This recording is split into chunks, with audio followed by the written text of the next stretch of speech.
നമസ്കാരം. സംസ്ഥാനത്ത് മലയോര മേഖലയിൽ കനത്ത മഴ ഇപ്പോഴും തുടരുകയാണ്. കഴിഞ്ഞ ദിവസം 2 പേർ മരണപ്പെട്ടു. പത്തനംതിട്ട, കൊല്ലം ജില്ലകളിൽ നിന്നാണ് മരണം റിപ്പോർട്ട് ചെയ്തത്. പത്തനംതിട്ട കൊല്ലമുള പലകക്കാവിൽ ഒഴുക്കിൽപ്പെട്ട യുവാവാണ് മരിച്ചത്. കൊല്ലമുള സ്വദേശി അദ്വൈതാണ് മരിച്ചത്. അപകടത്തിൽപ്പെട്ട യുവാവിന്റെ മൃതദേഹം ഫയർഫോഴ്സ് തിരച്ചിലൂടെയാണ് കണ്ടെത്തിയത്. ശക്തമായ മഴയിൽ പലയിടത്തും ഉൾവനങ്ങളിൽ ഉരുൾപൊട്ടിയതായി സൂചനയുണ്ട്. കൊല്ലം കുമ്പവരട്ടി വെള്ളച്ചാട്ടത്തിൽ കുളിക്കാനിറങ്ങിയ തമിഴ്നാട് മധുരൈ സ്വദേശി കുമാരനും മരണപ്പെട്ടു.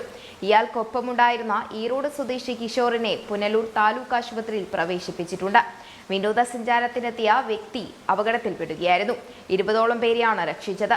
മലവെള്ളപ്പാച്ചിലിനെ തുടർന്ന് അച്ചൻകോവിലിൽ വിനോദസഞ്ചാരികൾക്ക് വിലക്കടക്കം ഏർപ്പെടുത്തിയിട്ടുണ്ട്.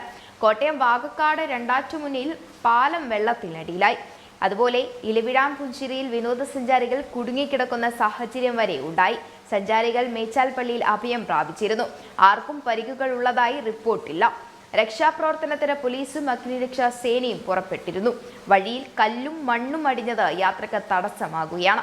അതേസമയം സംസ്ഥാനത്ത് അടുത്ത 5 ദിവസം ശക്തമായ മഴയ്ക്ക് സാധ്യത കേന്ദ്ര കാലാവസ്ഥാ വകുപ്പ് അറിയിച്ചിരിക്കുന്നതിനാൽ ജനങ്ങൾ കനത്ത ജാഗ്രത പുലർത്തണമെന്ന് മുഖ്യമന്ത്രി പിണറായി വിജയൻ പറഞ്ഞു. കോട്ടയം, പത്തനംതിട്ട, ഇടുക്കി, കൊല്ലം, തിരുവനന്തപുരം ജില്ലകളിൽ കനത്ത മഴയാണ് പെയ്തുകൊണ്ടിരിക്കുന്നത്. പലയിടത്തും നദികളിൽ ജലനിരപ്പ് ഉയരുന്നുണ്ട്. തോടുകൾ പലതും കരകവിഞ്ഞു. കൊല്ലം ജില്ലയിലെ പുനലൂർ താലൂക്കിൽ ആര്യങ്കാവ് വില്ലേജിൽ അച്ചൻകോവിൽ കുമ്പാവുരുട്ടി വെള്ളച്ചാട്ടത്തിൽ കനത്ത മഴയെ തുടർന്നാണ് മലവെള്ളപ്പാച്ചിലിൽ വീണ് തമിഴ്നാട് സ്വദേശികളായ 4 സഞ്ചാരികൾ അപകടത്തിൽപ്പെടുകയും ഇതിൽ 3 പേർ രക്ഷപ്പെടുകയും ഒരാൾ മരണപ്പെടുകയും ചെയ്തത്. കോട്ടയം ജില്ലയിലെ മീനച്ചിൽ താലൂക്കിൽ മൂന്നിലവ് വില്ലേജിൽ ഉരുൾപൊട്ടൽ ഉണ്ടായതിനെ തുടർന്ന് മൂന്നിലവ് ടൗണിൽ വെള്ളം കയറിയതും ഉരുൾപൊട്ടലിൽ ഒരാളെ കാണാതായതും പിന്നീട് രക്ഷപ്പെടുത്തുകയും ചെയ്തിരുന്നു. തിരുവനന്തപുരം വിതുര പോലീസ് സ്റ്റേഷൻ പരിധിയിൽ കല്ലാർ ഭാഗത്തു നിന്നും മീൻമുട്ടി വെള്ളച്ചാട്ടത്തിലേക്ക് പോകുന്ന വഴിയിലുള്ള ചപ്പാത്തിൽ വെള്ളം കയറിയതിനെ തുടർന്ന് വാഹനങ്ങൾ മറുകരയിൽ അകപ്പെട്ടു. വിതുര വില്ലേജിൽ കല്ലാർ സമീപം വിനോദത്തിനായി എത്തിയ 2 യുവാക്കൾ പാറക്കൂട്ടങ്ങൾക്ക് മുകളിൽ അകപ്പെട്ടു പോവുകയും അവരെ വിതുര പോലീസ് സ്റ്റേഷനിൽ നിന്നും പോലീസുകാരുടെ സഹായത്തോടെ രക്ഷപ്പെടുത്തുകയും ചെയ്തു. മഴ കനക്കുന്ന ഈ ഒരു സാഹചര്യത്തിൽ ജനങ്ങൾ അതീവ ജാഗ്രതയാണ് പുലർത്തേണ്ടത്. പോലീസ്, അഗ്നിരക്ഷാസേന, മറ്റ് സർക്കാർ സംവിധാനങ്ങൾ എന്നിവരോട് ജാഗരൂകരായി ഇരിക്കാൻ നിർദ്ദേശം നൽകിയിട്ടുണ്ട്. അപകടങ്ങൾ സംഭവിച്ച സ്ഥലങ്ങളിൽ രക്ഷാപ്രവർത്തനങ്ങൾ ഊർജിതമായി നടക്കുന്നുണ്ട്.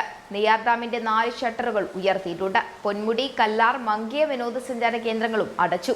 മത്സ്യത്തൊഴിലാളികൾ യാതൊരു കാരണവശാലും കടലിൽ പോകരുത്. ഉരുൾപൊട്ടൽ, മണ്ണിടിച്ചിൽ സാധ്യതയുള്ള പ്രദേശങ്ങളിൽ നിന്ന് ആളുകളെ മാറ്റിപ്പാർപ്പിക്കാൻ നിർദ്ദേശം വന്നു. ആവശ്യമെങ്കിൽ ക്യാമ്പുകളിലേക്ക് മാറ്റണം. ക്യാമ്പുകളിൽ സൗകര്യങ്ങൾ ഉറപ്പാക്കണം.